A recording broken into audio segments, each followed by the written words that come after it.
the whole paradigm it just needs to flip flop. It needs to change. It really does. So. You think a lot of that money goes into black ops? Oh yeah. So it goes in the military, and then it gets just shuffled under. Yeah, there's so much better uses for this technology. You know, like there's people starving everywhere.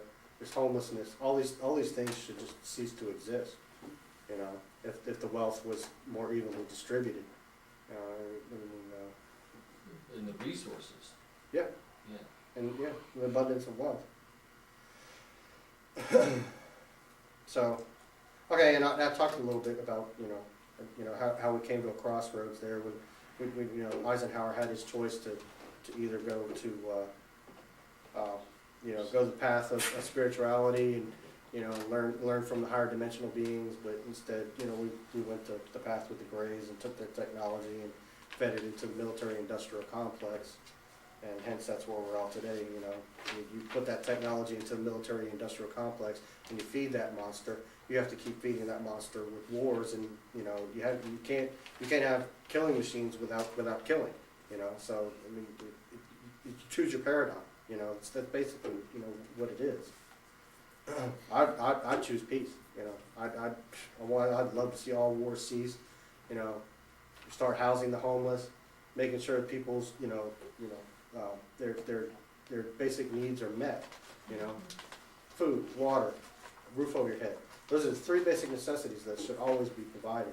And then we just ignore our fellow mankind and just let them fall to the wayside.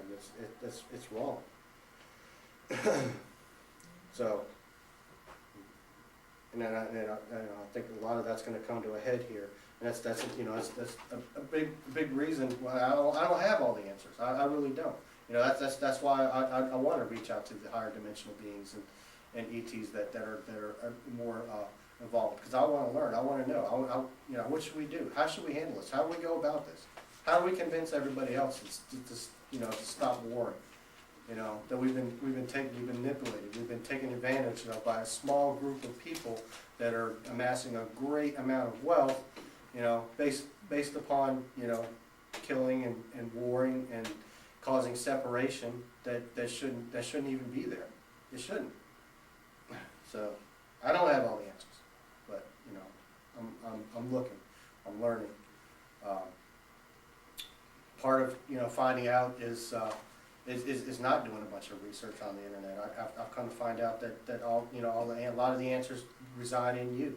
If you learn how to connect with your higher self.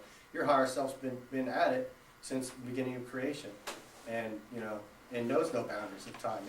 Once you pop into that into that realm, past, present, and future exist all as one, and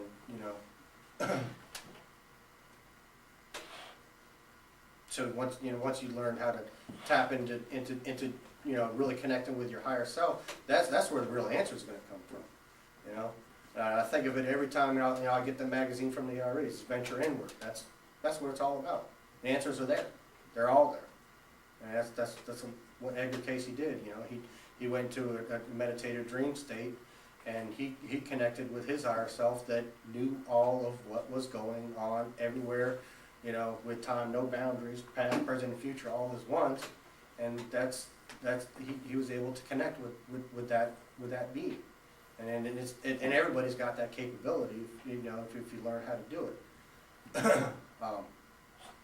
And I learned a great lesson about venturing inward and learning about learning from yourself, from going in, venture inward, learning from your heart.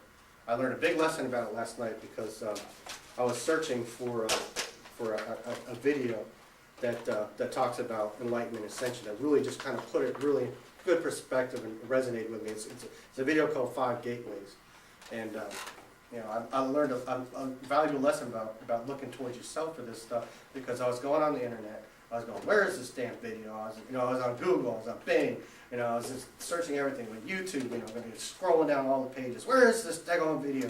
Where is it? Where is it? Where is it? And finally I went back to one of my blog pages, and it was right there on my blog page. I was the one who found it. I was the one who posted it, and it was right there on my blog page the whole time. So I'm thinking to myself, wow, you know, that's like a special lesson handed down to me from the universe. Why do all the searching? Why look in Google? Why look to everybody else? Why look to Bing? The answers are right there with you. They're inside. It's like, wow, that was a big eye opener. Good slap in the face from the universe. Psh, wake up, boy, you. Yeah, that was a neat little treat right there. Okay, so I talked about that. Where are we going? Okay, so Earth changes are happening. What's happening? You know, the Earth. I mean, basically, for us to pop into this fifth dimension I was talking about, we have to raise our vibratory rate. It basically, you know, like how we conduct ourselves with each other, our persona, you know, filling ourselves, you know, with joy, you know, showing unconditional love towards other people. Those are all things that raise your vibratory rate.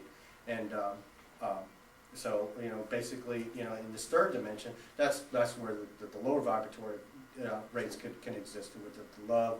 I'm sorry, with hate, anger, fear. Those belong in the lower realms, is what it is. And in the fifth dimension, you know, those things just it's kind of like holding a paper to the sun. It just can't exist. You know, it's just like poof. Okay, all right, okay. That didn't belong there. So that's basically what the concept is there. So with the changes to the Earth that are coming up right now, basically, you know, Gaia herself, you know, has to raise her vibratory rate. You know, because if she doesn't ascend, we're not going to ascend. Basically, you know, we're all interconnected. It's unity consciousness. We're all one. We're part of the Earth. They're just part of us. We're all part of each other. So she has to raise her vibratory rate to go into the fifth dimension, and that's basically what's going on with, you know, all the earthquakes, you know, in Chile, Japan, New Zealand. You know, these are all her kicking off the karma, if you will, that we put onto this earth, so, and changes that she's going through, so that, you know, we can move into the fifth dimension with it. That's basically what this is all about. I mean, do you guys follow me on that? Mm-hmm. Well, does anybody want to comment on me? We could comment on that, bring it up, talk about it. Anything? Bueller? No. Okay, so that's basically what's going on. And you know, I've read recently where they think that this comet Elenin is actually Nibiru. Has anybody heard that concept? And okay, so Say that again, please. Planet X. yeah, Planet X, Nibiru. Yeah. This comet coming in, comet Elenin is they believe to be Nibiru. And there's evidence there that you just can't ignore. Like every time this comet aligns with us and the sun, it's been perfect timing for the quake in New Zealand, for the quake in Chile, and for the quake in Japan. I mean, every time, you know, I believe for the Japan quake, it was like, okay, here's the sun. I keep picking up this one.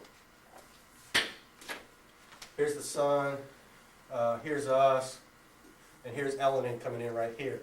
So perfect alignment, you know, with us, the sun, the earth. That day, it was the Japan quake.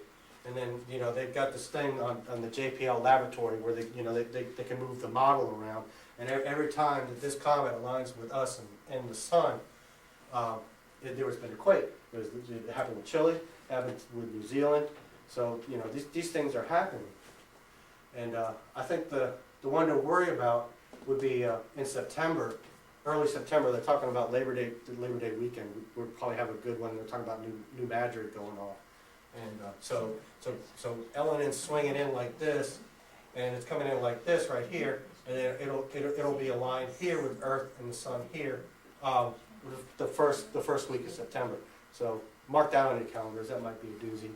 And they're talking about New Madrid might go off there, and then it scoots off like this, and then we move through the tail, and then after we move to the tail, then October 25th or so, the comet will be here, and we'll be here, and it'll align again. So, you know, some shaky stuff's going to happen. Is that October the 29th? 24th, I believe it was. Labor Day weekend, it'll be here, in between us and the sun, and then we move through the tail of the comet, and then it'll align again. I take that back. I'm sorry. This is Labor Day weekend. We move through the tail October 24th, and then in November it realigns again as it's moving out. See, like that. But I read these channelings and stuff, and the ETs are saying that open contact's going to happen before then, and they'll be able to help us out, move people around, and predict way better than us. Where the earthquakes are actually going to happen, and possibly move people out of the way and things like that. So hopefully that does take place, and we're kind of not left out on our own. But the evidence is there. You can't ignore that.